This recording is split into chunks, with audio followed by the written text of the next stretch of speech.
Bonjour à tous, bienvenue sur La Vie Slide, la chaîne au sujet polyvalent. Aujourd'hui nous allons parler de karaté, plus précisément de la série Cobra Kai. La série Cobra Kai, c'est la suite de la trilogie des films Karate Kid, tout simplement. Karate Kid, pour ceux qui ne connaissent pas, c'est un film qui est sorti en 1984, il y a 35 ans en arrière. Ce film assez légendaire parlait donc du personnage principal Daniel LaRusso, qui est un jeune homme qui emménage dans une nouvelle ville avec sa maman et qui fait la rencontre qui va changer sa vie.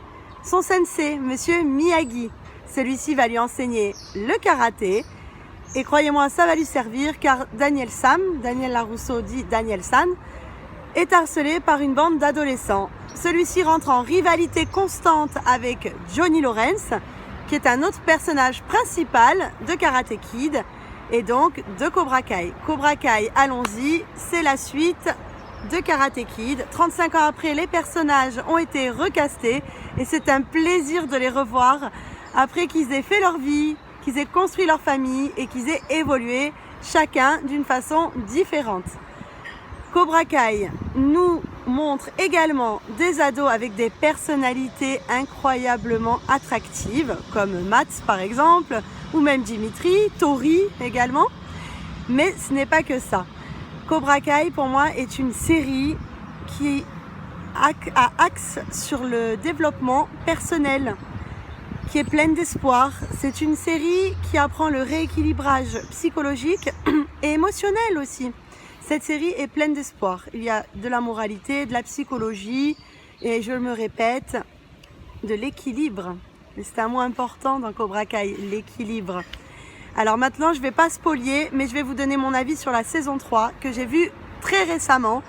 Alors moi, la saison 3, ce que j'ai beaucoup aimé déjà, alors j'aimais déjà les combats, comment c'était orchestré dans les 2 premières saisons, mais dans la saison 3, les combats, que ce soit en duo ou collectif, franchement, ça donne l'adrénaline. Ils sont super bien faits. Vous allez vous régaler si vous n'avez pas encore vu la saison 3. Ensuite, pour ceux qui ont vu la saison 3, ma critique à moi, positive, c'est que le retour d'Ali est là. Ali est enfin de retour. Ali est un élément déclencheur pour l'avancement de Daniel LaRusso, autant que pour l'avancement de Johnny Lawrence. C'est même un déclenchement d'avancement pour la suite des saisons à venir, cette arrivée de Ali en question. Donc ça, j'ai trouvé ça topissime. On attendait ça dans la saison 2 et dans la saison 3. Ali est là. Voilà. Ensuite, pour parler de Chris, le méchant Chris, parce que je ne vois pas d'autres mots pour le qualifier. Ce qui est très intéressant, c'est que dans la saison 3, on est amené à mieux comprendre pourquoi Chris est ce qu'il est. Je ne vais pas vous en dire plus par rapport à ça, car je ne veux pas spolier. Mais j'ai trouvé ça fortement intéressant, ça a été bien tourné, avec des images très explicites et des situations donc de la vie de Chris qui sont vraiment, qui ont un impact, si vous voulez, un impact très fort pour le téléspectateur. Ça donne vraiment à réfléchir, à remettre les choses en cause dans leurs circonstances. On pourrait presque être dans une petite compassion éventuelle par rapport à Chris. J'ai dit peut-être. À vous de voir, à vous de savoir si vous l'avez vu. Je voudrais parler aussi du personnage de Sam LaRusso. Sam LaRusso, moi ce que j'aime beaucoup dans la saison 3, c'est qu'ils ont fait en sorte que le personnage prenne une personnalité beaucoup plus décisive et solide. Et j'ai envie de dire il était temps parce que dans la saison 2, j'aimais bien son personnage, mais je la trouvais peut-être un petit peu indécise, c'est le mot, peut-être pas molle, parce que c'est un grand mot, mais pas assez sûr d'elle, voilà. Et dans la saison 3, je trouve que le personnage évolue donc d'une façon plus solide, plus décisive, et ça lui va beaucoup mieux à notre petite Sam LaRusso. Voilà. Bon, Tori, dans la saison 3, j'ai pas grand-chose à penser ni à dire sur elle. Pour moi, c'est un peu toujours la même peste. Voilà, pour être honnête. Mais à la fin de la vidéo, je vais vous dire quelque chose à propos de Tori, justement. Alors, je voulais faire une aparté aussi sur le personnage de Mats. Alors, Mats, dans la saison 3, il établit un retournement de situation juste extraordinaire. c'est le personnage qui m'a le plus scotché dans la saison 3 de Cobra Kai. Alors encore une fois, bravo au réalisateur pour ce genre de rebondissement, parce que je trouve que la série Cobra Kai ne fait que évoluer de saison en saison. Sincèrement, je trouve ça extraordinaire. J'adore cette série, elle donne envie de se mettre au karaté, pour être honnête. En tout cas, même moi j'ai envie de me mettre au karaté avec cette série. J'ai mon personnage préféré, moi c'est Johnny Lawrence. Voilà, et vous allez me dire quel est votre personnage préféré, ça m'intéresse. Ce qui est bien, c'est qu'il y en a pour toutes les générations dans Cobra Kai. Pour les ados, pour les gens de mon âge et même pour les gens plus vieux que moi.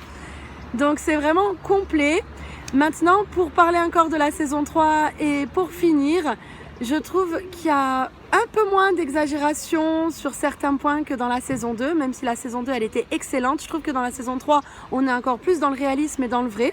On découvre plus de choses concernant l'univers de Daniel LaRusso. Voilà, c'est vachement centré sur les personnages principaux. Tous les personnages évoluent dans la saison 3 et Daniel LaRusso développe un univers, nous apprend des choses de son univers qui sont super enrichissantes pour l'avancement de l'histoire encore une fois. Voilà. Pour la saison 4, il paraît qu'elle sort à peu près dans 7 mois. Info quand même à vérifier, à confirmer. Moi, ce que je pense, c'est que la saison 4, les amis, il va y avoir du sang sur les murs. Ça va être sanglant. Parce que quand on voit la fin de la saison 3, que je ne dirai pas, on ne peut que être amené à penser ceci. Je voulais vous faire une petite parenthèse à propos de Tori et à propos de la saison 4.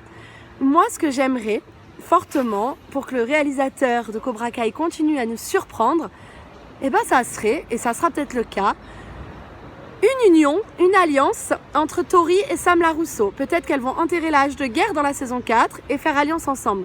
Alors ça serait choquant, mais ça serait vraiment, vraiment topissime. Vous me dites ce que vous en pensez de ça, s'il vous plaît. J'ai vraiment hâte que la saison 4 sorte. Encore une fois, c'est une série remplie d'espoir, d'équilibrage mental, émotionnel. Il y a des moralités dans cette histoire, du dynamisme, de l'action, évidemment. Moi, j'adore Cobra Kai. Voilà. À vous de me donner vos avis. Et à bientôt sur la vie slide. Bye bye.